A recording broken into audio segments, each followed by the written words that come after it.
1895 മുതൽ 1945 വരെയുള്ള 50 വർഷക്കാലം, അരനൂറ്റാണ്ട് ജപ്പാൻ്റെ കോളനിയായിരുന്നു തായ്വാൻ. ലോകമഹായുദ്ധങ്ങൾക്ക് മുമ്പ്, രണ്ടാം ലോക മഹായുദ്ധത്തിന് തൊട്ടു മുമ്പ് വരെ ജപ്പാൻ്റെ കോളനിയായിട്ട് തായ്വാന് തുടരേണ്ടി വന്നു. കാലം 1930-കൾ, കൃത്യമായി പറഞ്ഞാൽ 1938.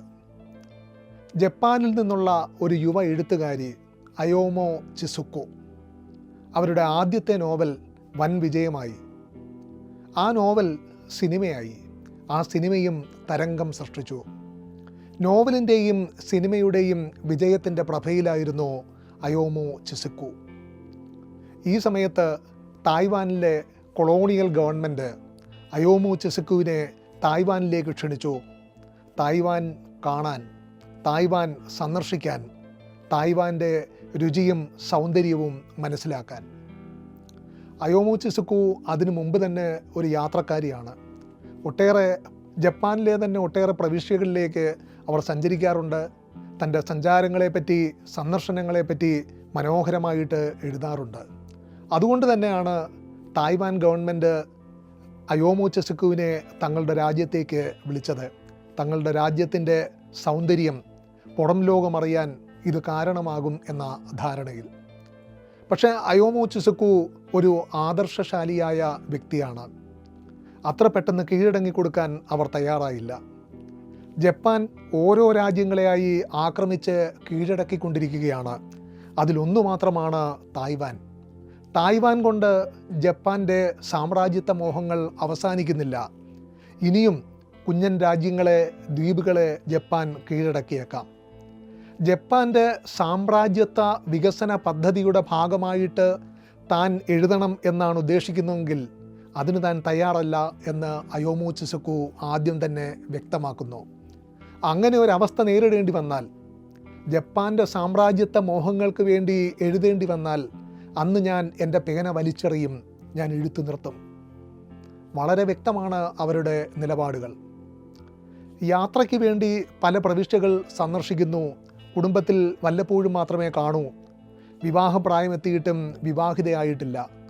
അതിൻ്റെ പേരിൽ അയോമോ ചിസുക്കുവിന് സമ്മർദ്ദങ്ങളുണ്ട്. പക്ഷേ അവിടെയും തൻ്റെ നിലപാട് അവർ വ്യക്തമാക്കുന്നു. ഞാൻ വിവാഹം കഴിച്ചേ മതിയാകൂ എന്ന് നിർബന്ധിക്കപ്പെട്ടാൽ പിറ്റേ ദിവസം തന്നെ എൻ്റെ തലമുടി മുഴുവൻ ഞാൻ വടിച്ചു കളയും.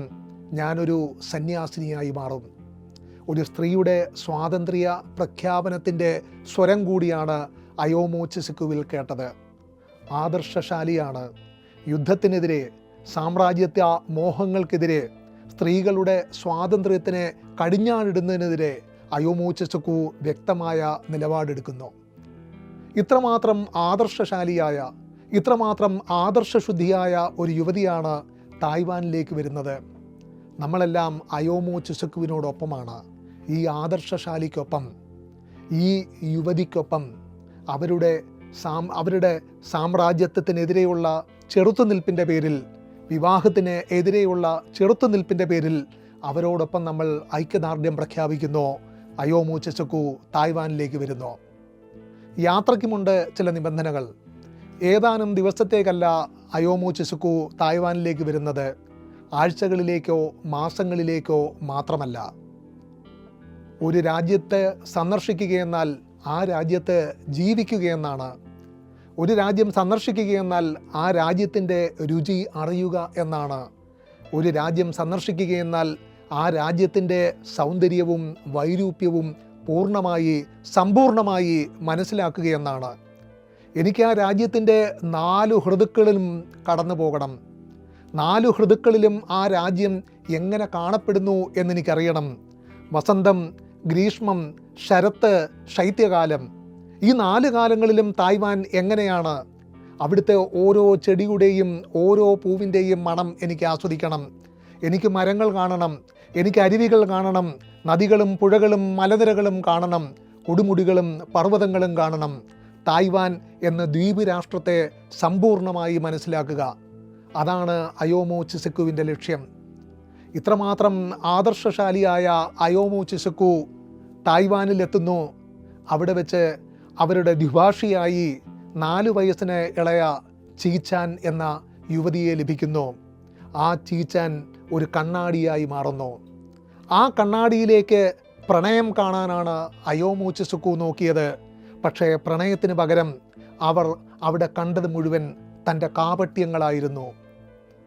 എല്ലാ ആദർശ ശുദ്ധിക്കും മുമ്പിൽ എല്ലാ അനീതികളും മാറും, എല്ലാ കെട്ട നീതികളും മാറും, നീതിയുടെ സൂര്യോദയം ഉണ്ടാകും എന്ന് പ്രതീക്ഷിച്ച അയോമോ ചിസുക്കു ചീച്ചാൻ എന്ന ദ്വിഭാഷിയുടെ ഇൻ്റർപ്രട്ടറുടെ കണ്ണിലൂടെ സ്വന്തം വൈരൂപ്യം കാണുമ്പോഴുണ്ടാകുന്ന ഞെട്ടലിൻ്റെ സംഘർഷമാണ് തായ്വാൻ ട്രാവലോഗ് എന്ന നോവൽ.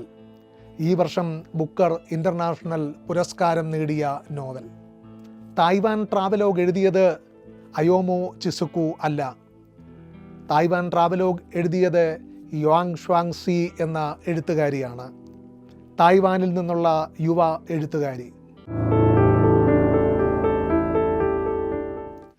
തായ്വാൻ ട്രാവലോഗ് എന്ന കൃതി ഒരു യാത്രാവിവരണത്തിൻ്റെ പ്രതീതിയാണ് ജനിപ്പിക്കുന്നത്. ഭക്ഷണത്തോട് വളരെയധികം പ്രിയമുള്ള ഒരു എഴുത്തുകാരി, കാഴ്ചകൾ കാണാൻ വളരെയധികം ആഗ്രഹിക്കുന്ന ഒരു എഴുത്തുകാരി, ഒരു സന്ദർശക, ഒരു രാജ്യത്തുകൂടെ നടത്തുന്ന യാത്ര, ആ യാത്രയുടെ വിവരണങ്ങൾ എന്ന പ്രതീതിയാണ് യാങ് ഷ്വാങ് സി തൻ്റെ നോവലിലൂടെ പ്രതിഫലിപ്പിക്കുന്നത്. എന്നാൽ അത് ഉപരിപ്ലവമായ ഒരു ധാരണ മാത്രമാണ്. ഒരു നോവൽ അത് കഥയാകാം, കവിതയാകാം, ഏതൊരു കൃതിയുമാകാം. ഒരു കലാരൂപം, താനിവിടെ എഴുതുന്നത് നോവലാണ്, അതുകൊണ്ട് കഥയും കവിതയും മറ്റ് കലാരൂപങ്ങളുമാക്കി മാറ്റി നോവലിനെ പറ്റി മാത്രം പറയാം. ഒരു നോവൽ അത് ജനിക്കുന്ന മണ്ണിൻ്റെ സൃഷ്ടിയാണ്. Novel cannot be separated from the soil in which it gross. ഇതാണ് യാങ് ഷ്വാങ് സിയുടെ നിലപാട്. നോവൽ എന്നാൽ അത് വെറും നോവലല്ല, അത് രാഷ്ട്രീയം കൂടിയാണ്. അത് വെറും കല മാത്രമല്ല, അത് വർത്തമാനം കൂടിയാണ്. എൻ്റെ നോവലിലൂടെ ഞാൻ രാഷ്ട്രീയം പറയും, ഉച്ചത്തിൽ പറയും. വായിക്കുന്ന മുഴുവൻ പേരും അത് കേൾക്കാൻ ബാധ്യസ്ഥരാണ്. ഇതാണ് യാങ് ഷ്വാങ് സിയുടെ നിലപാട്. ഒരിക്കൽ കേരളത്തിലുമുണ്ടായിരുന്നു കല കലയ്ക്ക് വേണ്ടിയോ, കല ജീവിതത്തിന് വേണ്ടിയോ, കല സമൂഹത്തിന് വേണ്ടിയോ എന്ന വാഗ്വാദവും വിവാദവും. ആ വാദം എങ്ങും അവസാനിച്ചിട്ടില്ല. ഇന്നും കല കലയ്ക്ക് വേണ്ടി എന്ന മട്ടിൽ എഴുതുന്നവരുണ്ട്, കല ജീവിതത്തിന് വേണ്ടി എഴുതുന്നവരുണ്ട്, സമൂഹത്തിനുള്ള സേവനം എന്ന നിലയിൽ മെച്ചപ്പെട്ട സമൂഹത്തിൻ്റെ സൃഷ്ടിക്ക് വേണ്ടി തൻ്റെ പേന ചലിപ്പിക്കുന്ന ആൾക്കാരുണ്ട്. യാങ് ഷ്വാങ് സി തൻ്റെ നിലപാട് വ്യക്തമാക്കുന്നു. എൻ്റെ നോവൽ തികഞ്ഞ രാഷ്ട്രീയ നോവലാണ്. എൻ്റെ നോവൽ എൻ്റെ മണ്ണിൽ നിന്നും വളർന്ന നോവലാണ്. ഞാൻ ജനിച്ച, ഞാൻ ജീവിക്കുന്ന എൻ്റെ രാജ്യത്തിൻ്റെ ശബ്ദം എൻ്റെ നോവലിലൂടെ ഞാൻ പൂർണ്ണമായി കേൾപ്പിക്കും. അതാണ് തായ്വാൻ ട്രാവലോഗ് എന്ന നോവലിൻ്റെ ഏറ്റവും വലിയ പ്രസക്തി. അല്ലെങ്കിൽ ആ നോവലിനെ ലോക ചരിത്രത്തിലെ മറ്റ് നോവലുകളിൽ നിന്ന് വ്യത്യസ്തമാക്കുന്ന ഏറ്റവും ശ്രദ്ധേയമായ സംഗതി അതിൻ്റെ രാഷ്ട്രീയം തന്നെയാണ്. ഈ നോവൽ വ്യക്തമായി രാഷ്ട്രീയം സംസാരിക്കുന്നു. 1938 കഥ ഇപ്പോൾ എന്തിനു പറയണം? ലോക മഹായുദ്ധത്തിന് മുമ്പുള്ള കഥ ഇപ്പോൾ എന്തിനു പറയണം? ഏതാണ്ട് 100ഓളം വർഷങ്ങൾക്ക് മുമ്പ് ജപ്പാൻ്റെ കോളനി ആയിരുന്ന കാലത്തെ തായ്വാൻ്റെ കഥയ്ക്ക് ഇന്നത്തെ കാലത്ത് എന്തു പ്രസക്തിയാണുള്ളത്? ഈ ചോദ്യങ്ങളുടെ ഉത്തരമാണ് ഈ നോവൽ. തായ്വാൻ ഇന്ന് ആക്രമണത്തിൻ്റെ ഭീഷണിയിലാണ്, ആധിപത്യത്തിൻ്റെ ഭീഷണിയിലാണ്. ചൈന ഒരു വൻമരം പോലെ തായ്വാന് മുകളിലേക്ക് പടരാൻ തുടങ്ങിയിരിക്കുന്നു. തായ്വാനെ കീഴടക്കാൻ ചൈന എല്ലാ ശ്രമങ്ങളും നടത്തിക്കൊണ്ടേയിരിക്കുന്നു. തായ്വാൻ എന്ന വാക്ക് ഏതെങ്കിലും ഒരു രാഷ്ട്രം, ഏതെങ്കിലും ഒരു രാഷ്ട്രപിതാവ് എപ്പോഴെങ്കിലും പറഞ്ഞാൽ അവർക്കെതിരെ ചൈന ശബ്ദമുയർത്തും. തങ്ങളുടെ കുത്തകയാണ്, തങ്ങളുടെ കോളനിയാണ് എന്ന് ഓരോ ദിവസവും ചൈന തായ്വാനെക്കുറിച്ച് പ്രഖ്യാപിച്ചുകൊണ്ടേയിരിക്കുന്നു. ഈ പശ്ചാത്തലത്തിൽ വേണം തായ്വാൻ ട്രാവലോഗ് എന്ന നോവൽ വായിക്കാൻ. സ്ത്രീകൾ അവർ ഏത് രാജ്യത്താണെങ്കിലും, ലോകത്തിൻ്റെ ഏതു ഭാഗത്താണെങ്കിലും ഒരേ വിധിയുടെ ഇരകളാണ്, ഒരേ ദുരന്തത്തിൻ്റെ ഇരകളാണ്, ഒരേ വേദനകളാണ് അവരെ പിന്തുടരുന്നത്. ഒരേ വേദനകൾക്ക് പിന്നാലെയാണ് അവർ പാഞ്ഞുകൊണ്ടേയിരിക്കുന്നത്. അയോമോ ചിസുക്കു തായ്വാനിലെത്തുന്നു. ചീച്ചാൻ എന്ന ദ്വിഭാഷിയെ കാണുന്നു. ആ ദ്വിഭാഷിയിലൂടെ തായ്വാൻ്റെ കീഴടങ്ങാത്ത, മെരുങ്ങാത്ത, ഒരിക്കലും കീഴടങ്ങാത്ത സത്വത്തിൻ്റെ പ്രതീകം കണ്ട് ഞെട്ടിപ്പോകുന്നു. അതിനെതിരെ ചീച്ചാൻ ശബ്ദിക്കുമ്പോൾ അത് ജപ്പാനെതിരെയുള്ള തായ്വാൻ്റെ ശബ്ദമല്ല, മറിച്ച് ഇന്നത്തെ ചൈനയ്ക്കെതിരെയുള്ള തായ്വാൻ്റെ ശബ്ദമാണ് മുഴങ്ങുന്നത്. നിങ്ങൾക്ക് ഞങ്ങളെ കീഴടക്കാൻ കഴിഞ്ഞേക്കും. ഈ രാജ്യത്തുകൂടെ നിങ്ങളുടെ പട്ടാള ടാങ്കുകൾ ഇരമ്പി മറിഞ്ഞേക്കാം. ഞങ്ങളുടെ ശരീരങ്ങളെ നിങ്ങൾക്ക് ആക്രമിച്ച് കീഴടക്കാൻ കഴിഞ്ഞേക്കും. പക്ഷേ ഞങ്ങളുടെ മനസ്സിനെ സ്പർശിക്കാൻ നിങ്ങൾക്ക് കഴിയില്ല. നിങ്ങൾ ഞങ്ങളുടെ ഉടമകളായിരിക്കാം, ഞങ്ങൾ അടിമകൾ മാത്രമായിരിക്കാം. പക്ഷേ ഞങ്ങളുടെ സ്നേഹം ഒരിക്കലും നിങ്ങൾക്ക് ലഭിക്കാനേ പോകുന്നില്ല. ഞങ്ങളുടെ വിശ്വാസം നിങ്ങൾക്ക് ഒരിക്കലും ലഭിക്കാൻ പോകുന്നില്ല. ഞങ്ങളുടെ ആദരവ് നിങ്ങൾ ഒരിക്കലും അർഹിക്കുന്നില്ല എന്ന് തായ്വാൻ ചൈനയോട് ഉറപ്പിച്ചു പറയുന്ന ആ ശബ്ദത്തിൻ്റെ പ്രത്യാഘാതവും പ്രതിധ്വനിയും മുഴക്കവുമാണ് തായ്വാൻ ട്രാവലോഗ് എന്ന നോവലിലെ ഓരോ നിമിഷവും, ഓരോ പേജിലും, ഓരോ വാക്കിലും, ഓരോ വാക്യത്തിലും നിറഞ്ഞു നിൽക്കുന്നത്. അതുകൊണ്ട് തന്നെയാണ് ഈ നോവൽ രാഷ്ട്രീയമാണെന്ന് പറയുന്നത്. ഇതിൽ പ്രണയമുണ്ട്, ഇതിൽ സൗഹൃദമുണ്ട്, ഇതിൽ യാത്രയുണ്ട്, ഇതിൽ സന്ദർശനമുണ്ട്. പക്ഷേ അതിനെല്ലാം ഉപരി, അതിനെല്ലാം അപ്പുറം ഈ നോവൽ സംസാരിക്കുന്നത് തികഞ്ഞ രാഷ്ട്രീയം തന്നെയാണ്. ആ രാഷ്ട്രീയം ചൈനയ്ക്കുള്ള മുന്നറിയിപ്പാണ്. തായ്വാൻ എന്ന കുഞ്ഞൻ ദ്വീപിൻ്റെ മുന്നറിയിപ്പാണ്. ഞങ്ങളെ ആക്രമിച്ച് കീഴടക്കി ഒരിക്കൽ ജപ്പാൻ. 50 വർഷത്തോളം ജപ്പാൻ്റെ കോളണിയായിരുന്നു ഞങ്ങൾ. ഇന്നു വീണ്ടും ഡെമോക്രസിൻ്റെ വാൾ പോലെ തായ്വാൻ്റെ ശിരസ്സിന് മുകളിൽ ചൈനയുടെ വാൾ തൂങ്ങിക്കിടക്കുന്നു. ഈ വാളിനെതിരെയാണ് ഞങ്ങളുടെ പോരാട്ടം. ഇനിയും ഒരു കോളനിയാക്കപ്പെടാൻ ഞങ്ങളില്ല. ഇനിയും ഞങ്ങളെ കോളനിയാക്കാനാണ് നിങ്ങൾ തയ്യാറാകുന്നതെങ്കിൽ അതിനെതിരെ ഞങ്ങൾ ഉറച്ച ശബ്ദത്തിൽ പോരാടും. ഞങ്ങളുടെ ജീവിതം തന്നെ ഹോമിച്ചുകൊണ്ട് പോരാടും. ഞങ്ങളുടെ ജീവിതം തന്നെ ബലിയാടാക്കപ്പെട്ടാലും ഞങ്ങൾ ആ പോരാട്ടത്തിൽ പിന്നോട്ടില്ല എന്ന് യാങ് ഷ്വാങ്സി ഉറച്ച ശബ്ദത്തിൽ പറയുന്നു. അതാണ് തായ്വാൻ ട്രാവലോഗിനെ ഈ വർഷത്തെ ബുക്കർ ഇൻ്റർനാഷണൽ പുരസ്കാരത്തിന് പോലും അർഹമാക്കിയത്.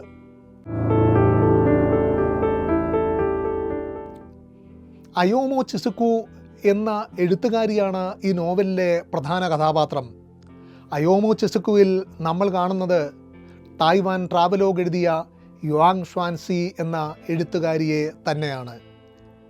ഈ എഴുത്തുകാരി ആദർശശാലിയായി, ആദർശശുദ്ധിയോടെ തായ്വാനിലെത്തുന്നു. അവിടെ വെച്ച് അവരുടെ കാപട്യം മുഴുവൻ വെളിവാക്കപ്പെടുന്നു. ഇതിലൂടെ യാങ് ഷ്വാങ്സി എന്ന എഴുത്തുകാരി തൻ്റെ തന്നെ ആത്മാവിനെ തുറന്നു കാണിക്കുകയാണ്. എഴുത്തുകാരിയുടെ തകർച്ച, ഈ നോവലിലെ നായികയുടെ തകർച്ച. അയോമോ ചിസുക്കുവാണ് നായിക. നോവലിൻ്റെ തുടക്കം മുതൽ അവസാനം വരെ അവർ നിറഞ്ഞു നിൽക്കുന്നു. പക്ഷേ നായിക എന്ന സങ്കല്പം, അയോമോ ചിസുക്കുവാണ് നായിക എന്ന സങ്കല്പത്തെ ചീച്ചാൻ എന്ന ദുർബലയായ പെൺകുട്ടി തകിടം മറിക്കുന്നതോടുകൂടി എഴുത്തുകാരി ഈ നോവലിൻ്റെ പ്രഭവ സ്ഥാനത്ത് നിന്നും നിഷ്കാസനം ചെയ്യപ്പെടുന്നു. നായിക എന്ന പദവിയിൽ നിന്നും മാറ്റപ്പെടുന്നു. അവിടേക്ക് തായ്വാനിൽ നിന്നുള്ള ചീച്ചാൻ എന്ന പെൺകുട്ടി കയറിയിരിക്കുന്നു. എഴുത്തുകാരിയുടെ ആത്മബലിയുടെ സൗന്ദര്യമാണ് തായ്വാൻ ട്രാവലോഗിൻ്റെ സൗന്ദര്യം. അതുമാത്രമല്ല ഈ നോവലിനെ ശ്രദ്ധേയമാക്കുന്നത്. യുവാങ് ഷ്വാങ്സി എന്നാണ് ഈ നോവലിൽ എഴുത്തുകാരിയുടെ പേര് കൊടുത്തിരിക്കുന്നത്. അത് ആ എഴുത്തുകാരിയുടെ യഥാർത്ഥ പേരല്ല. യാങ് ജോ സു എന്നാണ് എഴുത്തുകാരിയുടെ യഥാർത്ഥ പേര്. തായ്വാൻ ട്രാവലോഗ് എഴുതുമ്പോൾ അവരുടെ ഇരട്ട സഹോദരി കൂടെ ഉണ്ടായിരുന്നു. ആ നോവലിനു വേണ്ടിയുള്ള ജോലികളിൽ സഹായിച്ചുകൊണ്ട്, ഗവേഷണങ്ങളിൽ കൂടെ നിന്നുകൊണ്ട്. പക്ഷേ നോവൽ പൂർത്തിയാകുന്നതിന് മുൻപ് ഇരട്ട സഹോദരി രോഗത്തിന് കീഴടങ്ങി ഈ ലോകത്തോട് യാത്ര പറഞ്ഞു. ആ സഹോദരിയുടെ ഉള്ള കടപ്പാടിൻ്റെ പേരിൽ യാങ് ഷ്വാങ്സി തൻ്റെ പേര് മാറ്റുന്നു. അങ്ങനെയാണ് യാങ് ജോ സു എന്ന എഴുത്തുകാരി യുവാങ് ഷ്വാങ്സി എന്നായി മാറുന്നത്. യുവാങ് ഷ്വാങ്സി എന്നാൽ ഒരാളല്ല, 2 പേരാണ്, ഇരട്ട സഹോദരിമാരാണ്. നോവൽ യാഥാർത്ഥ്യമാക്കാൻ തൻ്റെ കൂടെ നിന്ന കൂടപ്പിറപ്പിനോടുള്ള കടപ്പാടിനാണ് ഈ നോവൽ സമർപ്പിച്ചിരിക്കുന്നത്. അവിടെ വീണ്ടും ആത്മബലി തന്നെയാണ് സംഭവിക്കുന്നത്. ഒരിക്കൽ കൂടി എഴുത്തുകാരി തൻ്റെ വ്യക്തിത്വം പൂർണ്ണമായും അടിയറ വെച്ചുകൊണ്ട് തൻ്റെ സഹോദരിയെ കൂടെ ഈ നോവലിൻ്റെ സഹ എഴുത്തുകാരിയാക്കി മാറ്റി ഈ ലോകത്തിന് മുമ്പിൽ ഒരിക്കൽ കൂടി സമർപ്പണത്തിൻ്റെ, സാഹോദര്യത്തിൻ്റെ മറ്റൊരു മാതൃക കാണിച്ചു കൊടുക്കുന്നു. എൻ്റെ പേര് ഏറ്റവും ഗംഭീര രൂപത്തിൽ വരണം, എൻ്റെ ചിത്രമായിരിക്കണം എൻ്റെ നോവലിൻ്റെ അകത്തെയും പുറത്തെയും പേജിൽ വേണ്ടത്, എൻ്റെ നോവലിൽ എവിടെയും ഞാൻ നിറഞ്ഞു നിൽക്കണം എന്നൊക്കെ ആഗ്രഹിക്കുന്ന, അതിനുവേണ്ടി എല്ലാ കുൽസിത ശ്രമങ്ങളും നടത്തുന്ന എഴുത്തുകാർക്ക് മുമ്പിൽ യാങ് ഷ്വാങ്സി സ്വന്തം പേര് പോലും മറച്ചുവെച്ച് മരിച്ചുപോയ ഇരട്ട സഹോദരിയെ കൂടെ തൻ്റെ വ്യക്തിത്വത്തിലേക്ക്, തൻ്റെ പേരിലേക്ക് ചേർത്ത് വെച്ചുകൊണ്ട് നോവൽ സാഹിത്യത്തിൽ ഒരു പുതുമാതൃക സൃഷ്ടിക്കുന്നു. സ്വവർഗ വിവാഹം ഈ നോവലിലെ പ്രധാനപ്പെട്ട ഒരു പ്രമേയമാണ്. ഏഷ്യയിൽ ആദ്യമായി സ്വവർഗ വിവാഹം അംഗീകരിച്ച രാജ്യമാണ് തായ്വാൻ. 2019 തന്നെ, 7 വർഷം മുമ്പ് തന്നെ സ്വവർഗ വിവാഹം നിയമത്തിന് അനുകൂലമാക്കി മാറ്റിയെടുത്തു തായ്വാൻ. യാങ് ഷ്വാങ്സിയുടെ പങ്കാളി ഒരു സ്ത്രീ തന്നെയാണ്. ആ സ്ത്രീയോടൊപ്പമാണ് 50 വയസ്സ് പോലുമാകാത്ത യാങ് ഷ്വാങ്സി ഇപ്പോഴും ജീവിക്കുന്നത്. നരകമായി കൊണ്ടിരിക്കുന്ന പുരുഷന്മാർക്കെതിരെയുള്ള സ്ത്രീകളുടെ പോരാട്ടത്തിൻ്റെ സൂചനകൾ ഈ നോവലിൽ പലയിടത്തും കാണാം. അയോമോ ചിസുക്കു ജപ്പാനിൽ നിന്ന് തായ്വാനിലെത്തുമ്പോൾ ആദ്യം ദ്വിഭാഷിയായി ലഭിക്കുന്നത് ഒരു പുരുഷനെയാണ്, യുവാവിനെയാണ്. മിഷിമ എന്നാണ് അയാളുടെ പേര്. ആദ്യ ദർശനത്തിൽ തന്നെ അയാളോടുള്ള വെറുപ്പ് അയോമോ ചിസുക്കുവിൽ നിറയുന്നു. തൻ്റെ ആഗ്രഹങ്ങൾക്കൊന്നും വഴങ്ങാത്തതോടുകൂടി തനിക്ക് തായ്വാൻ്റെ രുചി അറിയണം, അനുഭവിക്കണം. മിഷിമ അത് അനുവദിക്കുന്നില്ല. തനിക്ക് തായ്വാനെ സമ്പൂർണ്ണമായി കണ്ടു മനസ്സിലാക്കണം. അതിനു പറ്റിയൊരു പങ്കാളിയല്ല മിഷിമ. അതോടുകൂടി മിഷിമയ്ക്ക് പകരം മറ്റൊരു ദ്വിഭാഷിയെ, ഇൻ്റർപ്രട്ടറെ അയോമോ ചിസുക്കു ആവശ്യപ്പെടുന്നു. അങ്ങനെയാണ് ചീച്ചാൻ എന്ന പെൺകുട്ടി ദ്വിഭാഷിയായി വരുന്നത്. അതാണ് അയോമോ ചിസുക്കുവിൻ്റെ ജീവിതം മാറ്റിമറിക്കുന്നത്, അവരുടെ കാപട്യങ്ങളെ മുഴുവൻ വെളിപ്പെടുത്തുന്നത്, തായ്വാൻ്റെ ഉറച്ച ശബ്ദമായി മാറുന്നത്. കോളനിവൽക്കരണത്തിനെതിരെയുള്ള തായ്വാൻ്റെ ഉറച്ച ശബ്ദമായിട്ട് നോവൽ മാറുന്നു, ചീച്ചാൻ മാറുന്നു, തായ്വാൻ എന്ന രാജ്യം മാറുന്നു. സകൂറ എന്നത് ഒരു പൂവിൻ്റെ പേരാണ്. ചെറിപ്പൂക്കളെ പോലെ ഇരിക്കുന്ന ജപ്പാനിലെ പ്രിയപ്പെട്ട പൂവ്. ജപ്പാനിൽ ദേശീയ പുഷ്പത്തിൻ്റെ അതേ പദവിയുണ്ട് സകൂറയ്ക്ക്. പല വഴികളുടെ ഇരുവശങ്ങളിലും സകൂറ മരങ്ങൾ പടർന്നു പന്തലിച്ച് നിൽക്കും. ഈ മരങ്ങളിൽ നിറയെ പൂക്കളുണ്ടാകും. ആ പൂക്കളുടെ മേലാപ്പിന് താഴെ കൂടി ആ പുഷ്പാലങ്കൃതമായ വഴിയിലൂടെ സുഹൃത്തുക്കളുടെ, ഏറ്റവും പ്രിയപ്പെട്ടവരുടെ, പ്രണയത്തിലായവരുടെ കൈപിടിച്ച് നടന്നു പോകുന്ന ഒരു പതിവുണ്ട് ജപ്പാനിൽ. വളരെ കുറച്ചു കാലം മാത്രമേ സകൂറ പൂക്കളുടെ സീസൺ അവസാനിക്കാറുള്ളൂ. 1-2 ആഴ്ച മാത്രം. നൈമിഷികമാണത്, അല്പായുസാണത്. ഏതാനും ആഴ്ചകളിലേക്ക് മാത്രമേ സകൂറ വിരിഞ്ഞു നിൽക്കാറുള്ളൂ. ആ 1-2 ആഴ്ച മാത്രമാണ് ജപ്പാനിൽ സകൂറയുടെ സീസൺ. തായ്വാനെ കോളനിയാക്കിയപ്പോൾ ജപ്പാൻ സകൂറ തായ്വാനിലും നട്ടുപിടിപ്പിച്ചു. ജപ്പാൻ്റെ അതേ സംസ്കാരം അവിടെ കാണാൻ വേണ്ടി, ജപ്പാൻ്റെ അതേ ചെടി, ജപ്പാൻ്റെ അതേ പൂ. ജപ്പാനിൽ നിന്നും ഒട്ടും വ്യത്യാസമില്ല തായ്വാൻ. ഒരു മിനി ജപ്പാൻ തന്നെയാണ് തായ്വാൻ, ഒരു മിനി കോളനി തന്നെയാണ് തായ്വാൻ എന്ന ധാരണ ഉറപ്പിക്കാൻ വേണ്ടി സകൂറ ചെടികളും മരങ്ങളും അവർ വ്യാപകമായി തായ്വാനിൽ വെച്ചുപിടിപ്പിച്ചു. അയോമോ ചിസുക്കു തായ്വാനിലെത്തിയപ്പോൾ ചീച്ചാനോട് പറയുന്നുണ്ട്, ഇവിടെ എവിടെയാണ് സകൂറ പൂക്കളുള്ളത്? ഇവിടെ എവിടെയാണ് സകൂറ മരങ്ങൾ പടർന്ന് പന്തലിച്ചു നിൽക്കുന്നത്? നമുക്കത് കാണാൻ പോകണം, നീ എനിക്കൊപ്പം ഉണ്ടാകണം. ചീച്ചാൻ നിലപാട് വ്യക്തമാക്കുന്നു. എവിടെയാണ് സകൂറ വിരിഞ്ഞു നിൽക്കുന്നതെന്ന് ഞാൻ പറഞ്ഞു തരാം, അവിടേക്കുള്ള വഴി കാണിച്ചു തരാം, അവിടേക്ക് താങ്കളെ കൊണ്ടുപോകാം. പക്ഷേ ആ പൂക്കൾ വിരിഞ്ഞു നിൽക്കുന്നത്, സകൂറയുടെ വസന്തം, ജപ്പാൻ്റെ വസന്തം നമ്മൾ ഒരുമിച്ച് കാണില്ല. ആ കാഴ്ച കണ്ടാലും നമുക്ക് രണ്ടുപേർക്കും ഒരേ വികാരങ്ങളായിരിക്കില്ല ഉണ്ടാകുന്നത്. സകൂറപ്പൂക്കൾ വിരിഞ്ഞു നിൽക്കുന്നത് നിങ്ങളെ ആഹ്ലാദിപ്പിച്ചേക്കാം. കാരണം നിങ്ങൾ ജപ്പാൻ്റെ പ്രതിനിധിയാണ്, നിങ്ങൾ വൻകരയുടെ പ്രതിനിധിയാണ്, ഞങ്ങൾ ദ്വീപിൻ്റെ പ്രതിനിധിയാണ്, ഒരു കുഞ്ഞൻ രാജ്യത്തിൻ്റെ പ്രതിനിധിയാണ്, കോളനിവൽക്കരിക്കപ്പെട്ട രാജ്യത്തിൻ്റെ പ്രതിനിധിയാണ്, അടിമയുടെ പ്രതിനിധിയാണ്. എനിക്കൊരിക്കലും സകൂറയുടെ സൗന്ദര്യം ആസ്വദിക്കാനാവില്ല. സകൂറയുടെ ഭംഗി എന്നെ വ്യാമോഹിപ്പിക്കുന്നില്ല, എന്നെ മോഹിപ്പിക്കുന്നില്ല.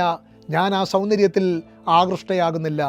താങ്കൾക്ക് സകൂറ ആസ്വദിക്കാം, എന്നാൽ ആ പൂക്കളുടെ രാഷ്ട്രീയത്തോട് സന്ധി ചെയ്യാൻ ഞാൻ തയ്യാറല്ല, ചീച്ചാൻ വ്യക്തമാക്കുന്നു. സ്നേഹിക്കാൻ വേണ്ടി ശ്രമിച്ച് പരാജയപ്പെടുന്ന അയോമോ ചിസുക്കുവിനോട് നോവലിൻ്റെ അവസാന ഭാഗത്ത് ചീച്ചാൻ പറയുന്നുണ്ട്, ഈ തായ്വാനിലെ ഒരു വർഷക്കാലയളവിനിടയിൽ നമ്മൾ കുടിച്ചതിനെക്കാട്ടിലും കുടിക്കാതെ പോയ വൈനാണ് ബാക്കി. നമ്മൾ കഴിച്ചതിനെക്കാട്ടിലും കഴിക്കാതെ പോയ ഭക്ഷണമാണ് ബാക്കി. ഒരുപക്ഷെ എന്നെങ്കിലും നമ്മൾ ഇനിയും കണ്ടേക്കാം. അത് മറ്റൊരു ജന്മത്തിലായിരിക്കാം, അന്ന് നമ്മൾ സ്വർഗത്തിലായിരിക്കാം. അവിടെ വെച്ച് കാണുമ്പോൾ നിങ്ങൾ ഉടമയും ഞാൻ അടിമയുമല്ലെങ്കിൽ, നമ്മൾ തുല്യനിലയിലാണെങ്കിൽ, നമ്മൾക്കിടയിൽ സാഹോദര്യത്തിൻ്റെ മനോഹരമായ അന്തരീക്ഷമുണ്ടെങ്കിൽ, അന്ന് ഞാൻ എൻ്റെ കപ്പ്, എൻ്റെ ഗ്ലാസ്, എൻ്റെ പാനപാത്രം നിങ്ങൾക്ക് വേണ്ടി ഉയർത്തും. Cheers to freedom and cheers to love.